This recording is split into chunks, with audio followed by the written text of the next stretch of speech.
Hola, buenas tardes, bienvenidos y bienvenidas. Mi nombre es Ivana Moya, soy la coordinadora del programa constitucional de Fundación Pro Bono y en esta oportunidad me acompañan los abogados Juan Ignacio Alarcón y Martín Canesa del Estudio Jurídico Kieri para hablar sobre el itinerario del nuevo proceso constituyente. Buenas tardes, Juan Ignacio y Martín, ¿cómo están? Buenas tardes, Diana. Muchas gracias por Ivana, la muy bien, invitación. muchas gracias. Feliz de estar acá. Perfecto. Bueno, comencemos. Bueno, tenemos nuevas noticias, ya que justamente se aprobó por el Congreso y se despachó el proyecto para habilitar el nuevo proceso constituyente. Bueno, ¿qué significa esto y qué vendría ahora, Martín, Juan? Sí, bueno, efectivamente lo que pasó ayer en el Congreso es que este acuerdo al que habían llegado los partidos políticos y las fuerzas políticas con representación en el Congreso se materializó. Ese acuerdo, que es un acuerdo político respecto a un compromiso de lo que se quería hacer como un nuevo proceso constitucional, requería efectivamente de una reforma a la Constitución, requería que el Congreso la despachara en un tiempo específico, y la verdad es que fue bastante rápido la tramitación, y eso es lo que salió ayer, y esta es la reforma finalmente que habilita el proceso, y el proceso ya empieza a andar. Tengo entendido que todavía no hay publicación en el diario oficial de la reforma, pero una vez que eso ocurre, eh, y comienza a correr el plazo para que se convoque el fondo a la elección del primer órgano, que en este caso el comité de expertos. Pero en simple, este proceso ya está andando, el acuerdo está materializado y esperamos contar, digamos, pronto con una nueva propuesta. Súper, o sea, esto ya se viene. ¿Y en qué consiste este nuevo proceso constituyente? Este proceso, un poco para diferenciarlo del anterior principalmente, y quizás del que también se llevó a cabo durante el segundo gobierno de la presidenta Bachelet, es un proceso que más bien se materializa con esta reforma, como mencionábamos, que tiene diferencias porque si bien el anterior tenía reglas procedimentales y establecía efectivamente cómo eran las reglas del juego, que iba a haber una convención, se sometió a votación si era integrada solamente por personas elegidas para ese fin o también con una mitad de parlamentarios, se optó finalmente por la primera fórmula, y se dejó abierto esta hoja en blanco que había antes, ¿cierto?, donde efectivamente partían de cero las propuestas a nivel constitucional. En este caso puntual, y una característica específica que tiene este proceso, es que hay reglas procedimentales, se establece un plazo, se establecen itinerarios, órganos que van a funcionar durante el proceso, pero también hay reglas de fondo, y que son las famosas bases constitucionales o que también se han llamado bordes constitucionales. Que se trata de reglas que tienen que estar en la Constitución, en la propuesta que se someta a plebiscito a fines de este año, tienen que estar esas reglas. Y de hecho, lo vamos a explicar más adelante, hay ciertos órganos que tienen justamente como misión velar porque esas reglas se respeten durante todo el proceso y queden establecidas expresamente en el texto que luego se someta a votación para que la gente estime si está o no de acuerdo con la propuesta.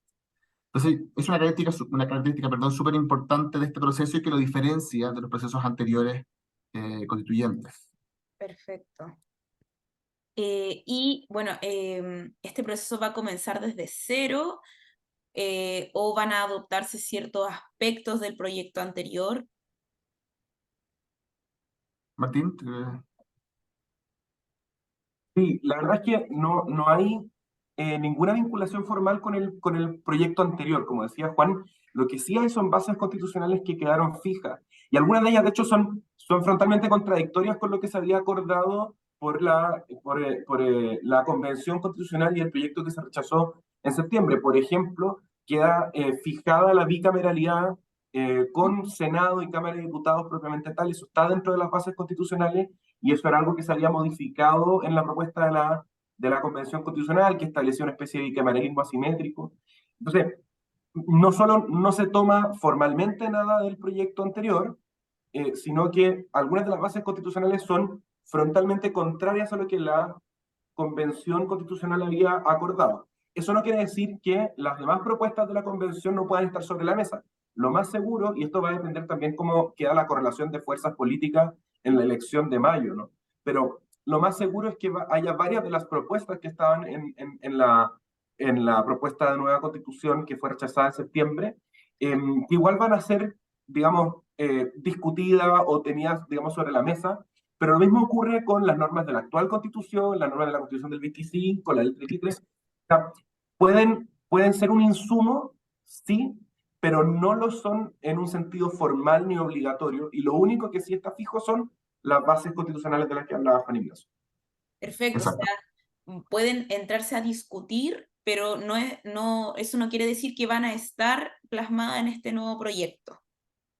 No. Eh, Son, como decía Martín, son insumos que va a tener en consideración, también Claro. como el proyecto de nueva constitución que envió la presidenta Bachelet, la propuesta de nueva constitución, la Ah, constitución actual, de como un insumo más que tengan las personas que participen, digamos, del proceso. Lo único fijo que tiene que estar sí o sí en la propuesta que se someta a plebiscito a fin de año son estas 8 bases constitucionales. perfecto. ¿Y cuáles serían las principales etapas de este nuevo proceso? Ujú. Pero vamos a tener, eh, a ver, yo diría, son 4 etapas, sí o sí, con una quinta etapa eventual. Aquí esto puede ser un poquito enredado, ¿no? Pero en el proceso, en el fondo, vamos a tener una primera etapa que comenzaría en marzo con la instalación del comité de expertos, del que voy a hablar en un segundo más, Ujú. en que se va a discutir un anteproyecto. ¿Mm? Los expertos se van a juntar, van a discutir un anteproyecto y en 3 meses tienen que tener listo ese anteproyecto y pasárselo al siguiente órgano, que es el Consejo Constitucional, que es un órgano electo por la ciudadanía, que va a tomar el anteproyecto, lo va a discutir, ¿m?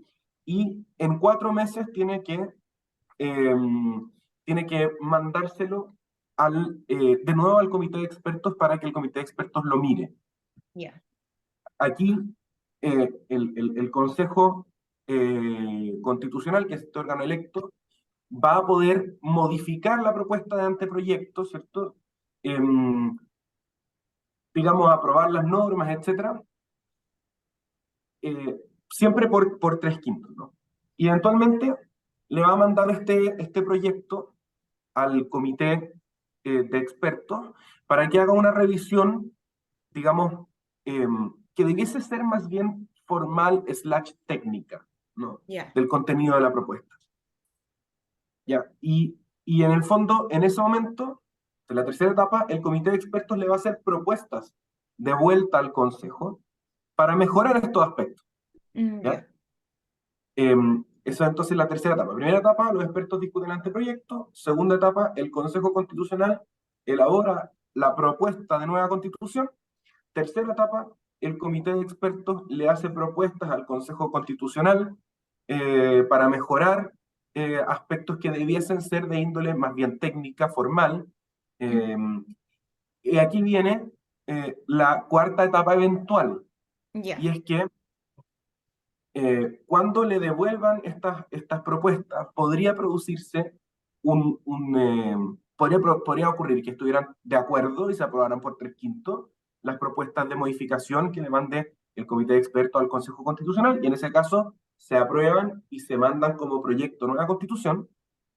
Podría ocurrir que rechazaran con mucha fuerza las propuestas del Consejo Constitucional. Cuando digo con mucha fuerza, por 2/3 de los miembros del Consejo Constitucional, y entonces murieran las propuestas de Claro. cambio, de ajuste del comité de expertos, y en ese caso se manda el proyecto tal cual venía, ¿verdad?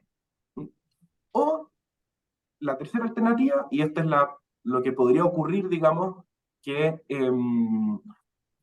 que se abriera esta cuarta etapa eventual, y es eh, que no se alcancen los 3/5 de aprobación, pero tampoco sea tanto el rechazo como para que se rechace por 2/3. Y ahí se constituiría una comisión mixta Ya. entre, integrada por partes iguales, por miembros del Consejo, es decir, el cuerpo 100% electo, y el comité de expertos, la comisión de expertos. Perfecto. Y esa comisión mixta discutiría estos desacuerdos, estas modificaciones, y aprobaría por 3/5 una nueva modificación, enviándola entonces a despacho. Y ahí, sea que haya habido esta cuarta etapa eventual con comisión mixta o no, eh, ya vamos a tener finalmente el proyecto de nueva constitución, y se abre la quinta etapa, que es la etapa básicamente de discusión ciudadana, que es la etapa de plebiscito, ¿no? Entonces, una vez que nos entregan a la ciudadanía el proyecto, nosotros nos toca discutir, igual que ocurrió en septiembre, digamos, Sí. con el proyecto anterior, ¿cierto? Nos toca discutir y eventualmente aprobar o rechazar en diciembre de este año. Y esa es la quinta etapa, o cuarta, si es que no hubo comisión mixta. Claro, claro, porque esa cuarta etapa es eventual, es en el caso en que no haya como una unanimidad en aprobar ciertas normas. Claro, si es Ujú. que no hay 3/5 para Claro, aprobarla y tampoco hay 2/3 para rechazarla, porque podría pasar cualquiera de las dos cosas. O el Consejo Constitucional está súper de acuerdo con las propuestas de la comisión de expertos y aprueba por 3/5, no hay comisión mixta. O está muy en desacuerdo y rechaza por 2/3, mm, tampoco hay comisión mixta, ¿no?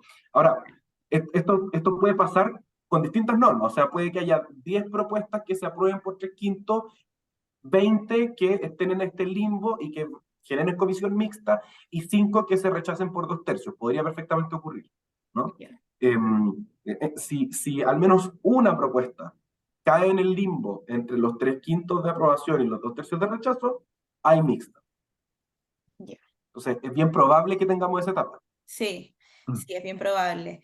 Y bueno, hablando de estos órganos, y ya estamos Ujú. como adentrando un poco en sus funciones, pero para poder profundizarlas un poco más, ¿cuáles serían entonces las principales, o sea, las principales funciones y cómo estarían constituidos estos organismos? Mira, como punto cero quizás, el Congreso ha tenido un rol protagónico en la gestación del nuevo proceso, en la aprobación de la reforma, y lo va a tener también en la designación de los miembros de dos otros órganos que van a intervenir. Ya, Entonces, el primero de estos órganos es la comisión de expertos. Y la comisión de expertos es, como lo dice el nombre, ¿cierto? Un grupo de personas que debiesen tener un cierto conocimiento. La reforma constitucional exige que tengan un título universitario de por lo menos 4 años de estudio, eh, y que tengan 10 años de destacado ejercicio profesional o académico o público, ujú, ya sea en el sector público o privado. Eh, y entonces, básicamente son personas con algún tipo de conocimiento técnico, no necesariamente conocimiento técnico legal ni constitucional. ¿M? ya, Se requiere que tenga un título universitario académico, ¿ya? Pero dice, em, son 24 personas, 12 elegidas por la Cámara de Diputados y 12 elegidas por el Senado, ¿ya?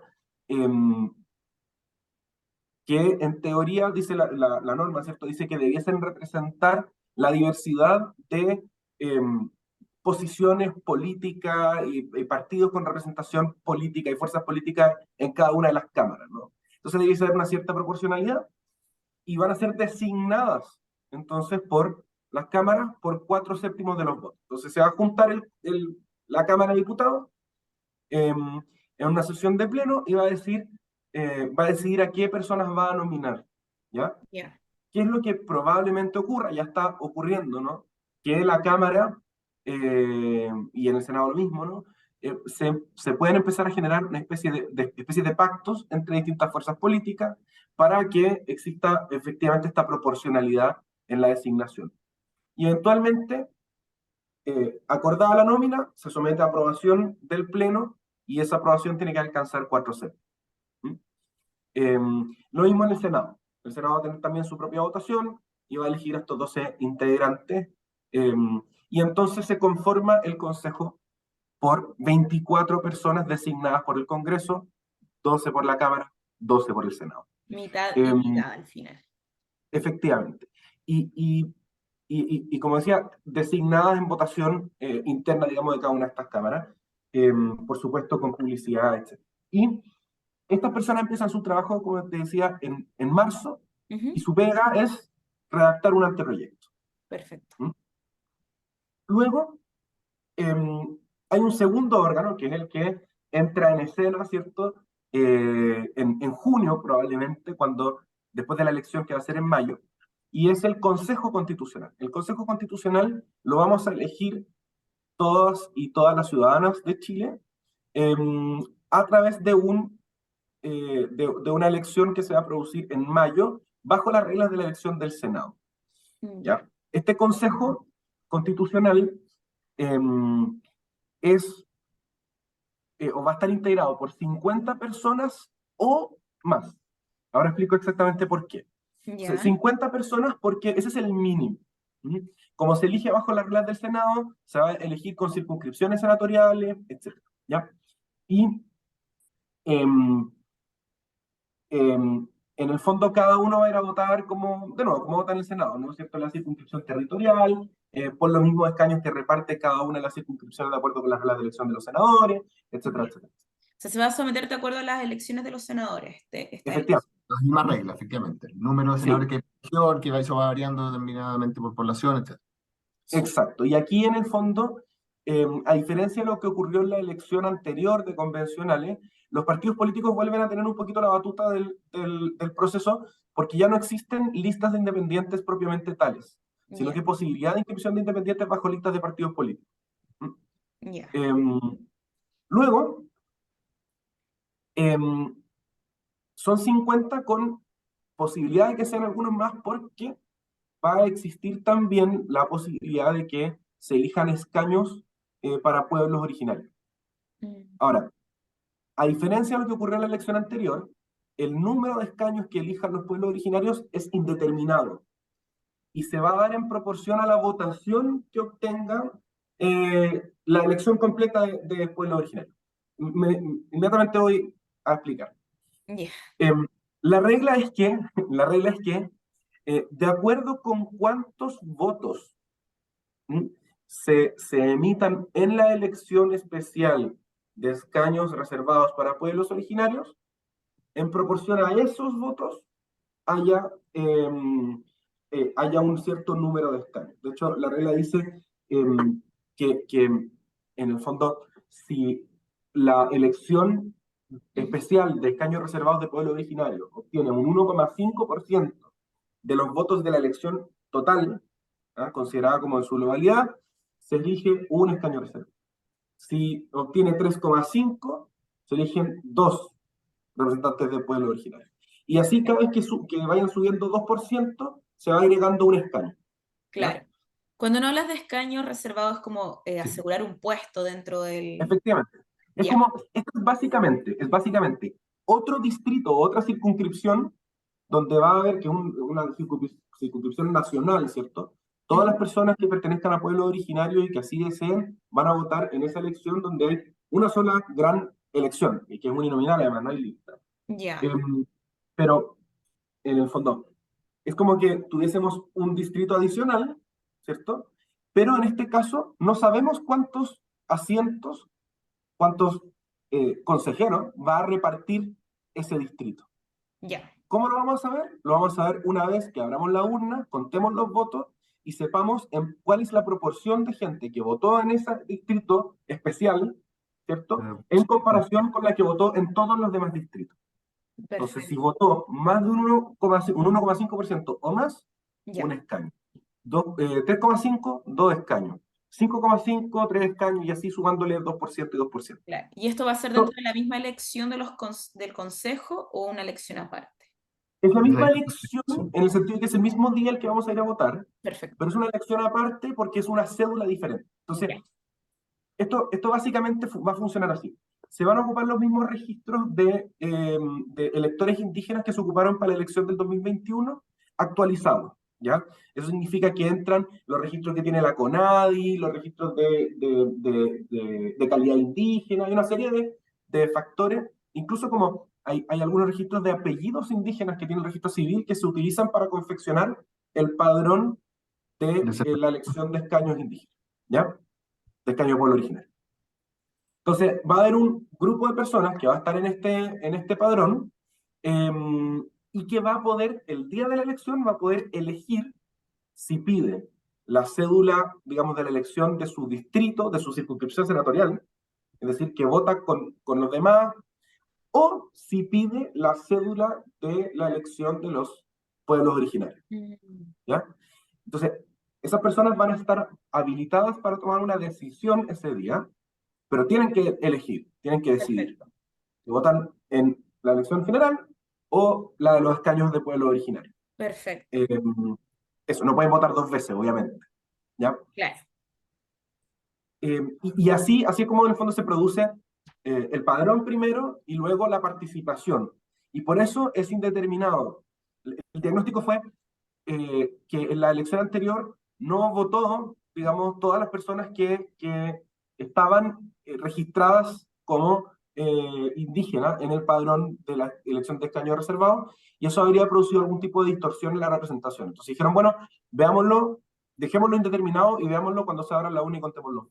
Súper. Y respecto al Comité Técnico de Admisibilidad, ¿cuál sería su función? Súper. Entonces, hasta ahora los dos órganos que hemos revisado, uno designado y el otro electo en sufragio universal, tienen la pega de discutir normas, ¿ya? El comité de expertos, la comisión de expertos, perdón, discute normas de un anteproyecto y se lo pasa al Consejo Constitucional. El Consejo Constitucional discute el proyecto de nueva constitución. Es importante que en esta fase no es que los expertos desaparezcan, sino que pasan a formar parte del Consejo Constitucional Ujú. con voz sin voto. O sea, van a poder estar ahí dando su opinión, pero obviamente no van a poder votar porque ya están en otro órgano el que está tomando las decisiones. Claro, Pero puede que sea importante su participación con voz, porque podría dar luces, pueden ir a defender su propuesta, por ejemplo, claro. o los que no estuvieron de acuerdo pueden ir a dar los argumentos en contra, pero eso debiese enriquecer la discusión. Debiese. Em, Y aparte de la participación eventual en esta cuarta etapa, Además, en el lo fondo, mismo. se puede ir adelantando algunas posiciones que eventualmente tomen los miembros del comité de expertos en esta cuarta etapa eventual, incluso para evitar una comisión mixta y mantenerlo simplemente en la elaboración de propuestas de vuelta al Consejo. Pero hay un tercer órgano, que es el Comité Técnico de Admisibilidad, que no tiene la función de discutir y de votar y elaborar normas, sino que tiene la función de velar porque se respeten las bases constitucionales, que son de las que hablaba Juan Ignacio hace un rato. Perfecto. Entonces, este Comité Técnico de Admisibilidad ahora sí está formado sí o sí por abogados y abogadas. ¿M? O sea, personas que tienen que tener el título de abogado o abogada, que tienen que tener, no recuerdo cuántos si eran 12 o 15 años de ejercicio Que son, profesional. sí. Mm. Pero también hay una exigencia de ejercicio profesional un poquito mayor que la que se requiere para los expertos. Ya, Y básicamente el trabajo es ese, es velar porque se respeten las bases constitucionales que forman parte del acuerdo antes y ahora de la reforma constitucional. ¿Y cómo lo van a hacer? A requerimiento de algunos miembros, ya sea de el Consejo Constitucional o del Comité de Expertos. O sea, ¿cómo funciona esto? Durante la discusión, como todas las personas, digamos, somos libres, alguien podría proponer una norma que no estuviera de acuerdo, que fuera incluso en contra con las bases constitucionales, ¿cierto? Alguien podría juntar, no sé, 10 firmas de sus compañeros del Consejo o de sus compañeros del Comité Técnico, del Comité de Expertos, perdón, y presentar una propuesta de norma que no se adecue a las bases constitucionales. Y entonces, los demás integrantes de esa instancia, ¿cierto? Del Consejo o de la Comisión de Expertos podrían percatarse de esto y pedirle al Comité Técnico de Admisibilidad que se pronuncie respecto de la conformidad de esa propuesta de norma con las bases constitucionales, ¿no? Entonces, imagina que alguien propone, ya adelantamos que esto está en la base, así que voy a volver a este tema. Imagínate que alguien propone que haya un congreso unicameral, ¿cierto? ya. Y que exista una sola cámara, ¿cierto? La Asamblea Nacional, ¿ya? Eso perfectamente podría pasar en los hechos. Entonces, podría ocurrir que estas propuestas se levanten en el Consejo Constitucional y que de repente miren esto y 2/5 de los miembros del comité de expertos digan, vamos a requerir al comité técnico de admisibilidad para que se pronuncie sobre esto. Y cuando digo pronunciar, es que evalúe si se adecua o no se adecua a las normas, y si no se adecua, que no pueda formar parte de la propuesta de nueva constitución, esta propuesta de norma que riñe con el contenido de las bases constitucionales. ¿Se entiende? Sí, perfecto. Entonces, esto es básicamente la función que cumple el Tribunal Constitucional cuando conoce requerimientos contra proyectos de ley mientras se están tramitando, ¿cierto? Aquí el proyecto de ley sería la propuesta de norma constitucional y el Tribunal Constitucional sería el Comité Técnico de Admisibilidad. Ahora, con la diferencia de que en el Comité Técnico de Admisibilidad sus miembros se van a elegir por designación del Congreso, ¿no? Y aquí se requiere 2 votaciones sucesivas de la Cámara de Diputados por 4/7 y luego del Senado ratificando esa designación también por 4/7. Perfecto. Entonces, dime. Claro, claro, entonces este comité, ellos van a postular, ¿alguien los va a proponer? em, Los que integren el comité al final. En este caso, es básicamente lo mismo que ocurre con la designación de los miembros de la comisión de expertos, ¿no? Es el Congreso el que va a decidir a quienes incluye en la nómina. El Congreso podría hacer cualquier cosa con esto, digamos, podría decidir hacer audiencia pública, podría decidir hacer un concurso de oposición antecedente. Ahora, los plazos son cortos, ¿no? Porque tiene que producirse la instalación, por ejemplo, el comité de expertos tiene que producirse la instalación en marzo, creo que es el 6 de marzo. Efectivamente, es el 6 de marzo. Entonces, para llenar los cupos del comité, de la comisión de expertos, del comité técnico de admisibilidad, no hay tanto tiempo. El Congreso podría hacer algún tipo de concurso o hacer un llamado más amplio, pero, em, pero no lo requiere, digamos, La entonces, reforma. exacto. Entonces, se aprueba por 4/7 de la Cámara, ratificado por 4/7 del Senado. Eh, Digo, a diferencia de lo que ocurre con el Tribunal Constitucional, en que tienen participación los distintos poderes del Estado para designar a sus integrantes, ¿no? En el Tribunal Constitucional hay tres que designa el presidente de la República, 3 que designa la Corte Suprema y 4 que designa el Congreso, ¿cierto? 2 del Senado y 2 de la Cámara de Diputados para acuerdo del Senado. En este caso, es solamente el Congreso por esta votación sucesiva, ¿cierto? Esta doble aprobación de la Cámara y del Senado por 4/7. Y aquí ni el acuerdo ni la reforma ponen el requisito que sí ponen para la comisión de expertos, que es el requisito de representación de las distintas fuerzas políticas. Ese requisito no aparece respecto al Comité Técnico de Admisibilidad. Ya, eso como que no es requisito al final. No. Entonces, en el fondo no hay cupos entregados a determinadas fuerzas políticas. Ustedes tienen tantos diputados, tantos senadores, les corresponden tantos expertos en la comisión de expertos. En el caso del comité técnico, no está ese requisito y podríamos optar cualquier acuerdo. No. Claro, efectivamente. Y ahí, digamos, igual se requiere de un quórum supramayoritario, 4/7, para poder designar a los miembros del comité, y por lo tanto lo esperable es que haya pacto, digamos, haya acuerdo, que no sea simplemente una votación como, no sé, en mayoría simple nomás. Como se requiere 4/7, debiese, y lo más probable es que haya algún tipo de acuerdo y negociación. Pero efectivamente, si no existiese una representación así, digamos, con proporción perfecta o lo más cercana a la realidad posible, no habría ninguna infracción a la Constitución en esa designación. A diferencia de lo que ocurriría si es que no se respetara esa proporción en la Claro, designación de los miembros de la comisión de expertos. claro, Exacto.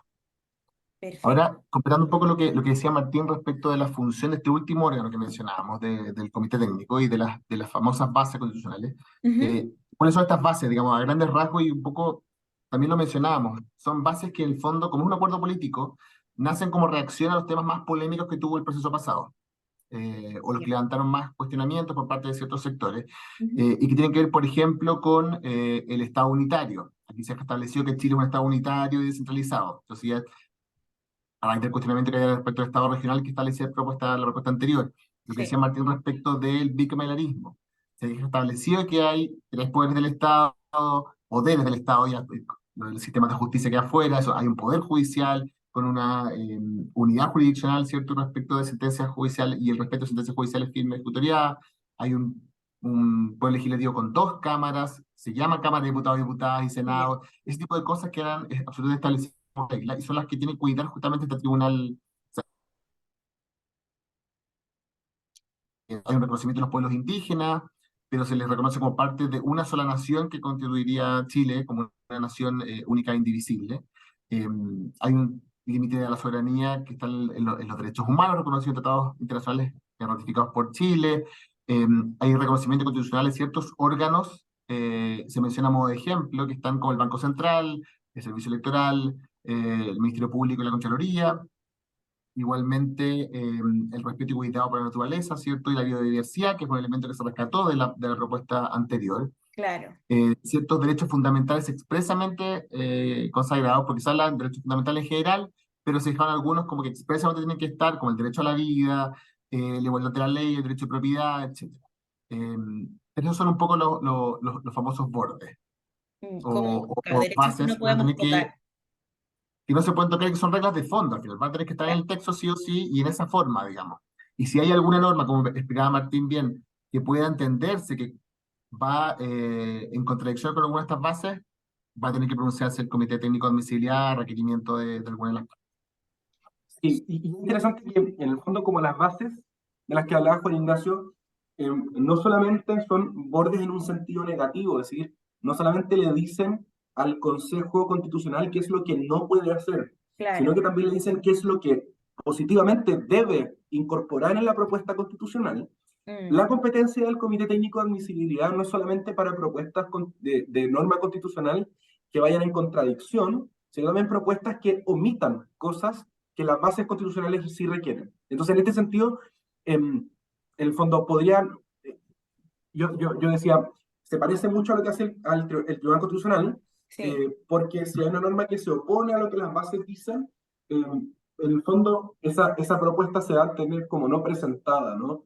y no va a Eh, quedar dentro del proyecto, y claro. entonces no va a poder entrar a la propuesta constitucional. Pero Perfecto. podría ocurrir que lo que se denunciara fuera que hay una omisión de lo que las bases constitucionales mandatan. Y en Mm, ese caso, lo que va a hacer el Comité Técnico de Admisibilidad es que si acoge el requerimiento y dice efectivamente falta algo que las bases obliga que estén, le claro. va a pedir a la comisión de expertos que redacte una propuesta y que se la mande al Consejo para que la discuta, ¿no? Y ahí el Consejo va a poder enmendarla, cambiarla, etcétera, pero vuelve en el fondo como la iniciativa a la comisión de expertos y se le envía al Consejo Constitucional. Claro. Al final es un modo de no solo que no, que no se contradiga, sino que también no la omitan, que debe estar sí o sí, de Exactamente. alguna forma. Perfecto. Exactamente. Y eso es una vez más una diferencia con lo que existía en el proceso anterior. En el proceso anterior había cuatro, comillas, límites, ¿no? O especie de bordes, ¿cierto? El carácter de república del Estado, la democracia, la Democracia, separación sí. de poderes, etc. Pero esos bordes estaban planteados en términos negativos, ¿cierto? No podrá alterar el carácter de república, no podrá alterar el carácter democrático, no Claro. podrá, por un lado, y por otro lado, no había mecanismo de control eh, sustantivo de esas normas. Uno solamente podía reclamar a la Corte Suprema en un recurso especial de reclamación por normas de procedimiento, lo decía muy explícitamente en la reforma constitucional. Y entonces el control de esos límites fue más bien político, político al interior de la convención y eventualmente político por la ciudadanía al momento de votarse el plebiscito. Este nuevo proceso, como dice Juan, eh, eh, digamos, eh, nace de una cierta crítica o revisión a lo que ocurrió en el procedimiento, el proceso anterior. Eh, Mm, y una crítica efectivamente fue esta falta de control, falta de borde, ¿cierto? Falta claro. de ciertas bases y falta de control de las bases y por lo tanto crea este órgano, este Comité Técnico de Admisibilidad con miembros designados por el Congreso para que controlen el cumplimiento de las bases que el propio Congreso, digamos, constitucionalizó, acordó primero el acuerdo y constitucionalizó ayer. Perfecto. Sí. Ahora, esa característica es también importante mencionar que, así como diferencia este proceso del anterior, Ujú. también entendemos o podríamos entender que podrían ser ciertas bases de cuestionamiento al proceso vigente, como el que se acaba Claro. de aprobar por el Congreso.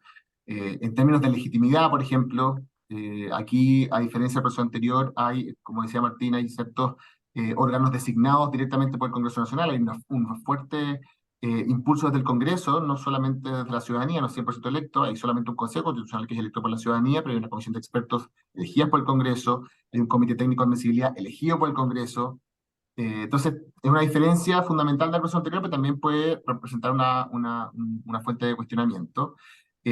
Otro es también el carácter de expertos, de los que integran la comisión de expertos. Hay, efectivamente, los requisitos que mencionábamos son bajos, en el sentido de que se exige una cierta cantidad de semestres de una carrera para Sí, titulación, ejercicio profesional, de años de ejercicio profesional, pero ninguna especialidad específica o particular, y por lo mismo está cierto el cuestionamiento de esto puede ser el impulso por una carrera política, o traer simplemente representantes eh, de cargos políticos anteriores. Hay todo un cuestionamiento respecto de quiénes finalmente van a ser los que ocupan estos cargos como expertos.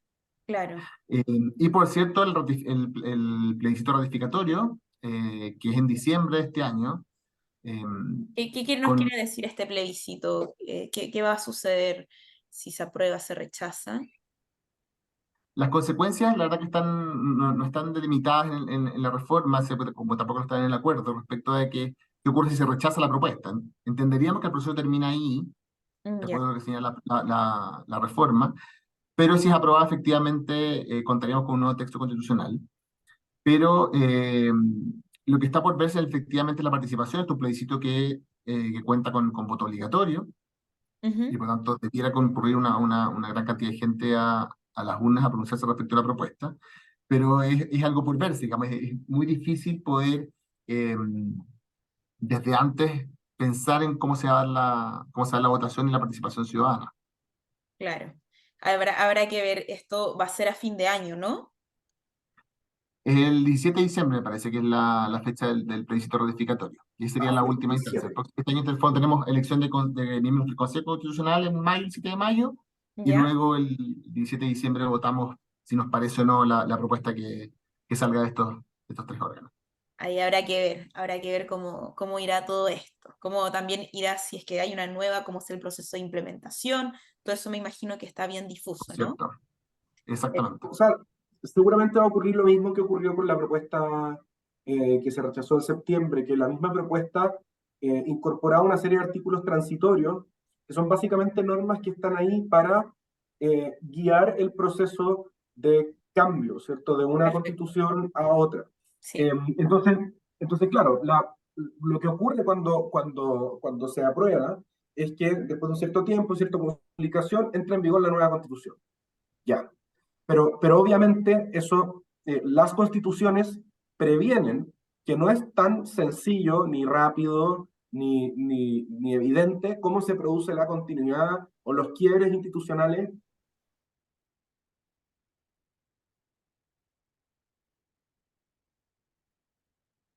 Martín, ¿me escuchas? Creo que tuvimos ahí un problema. Tenía un articulado Ahí sí. transitorio relativamente extenso.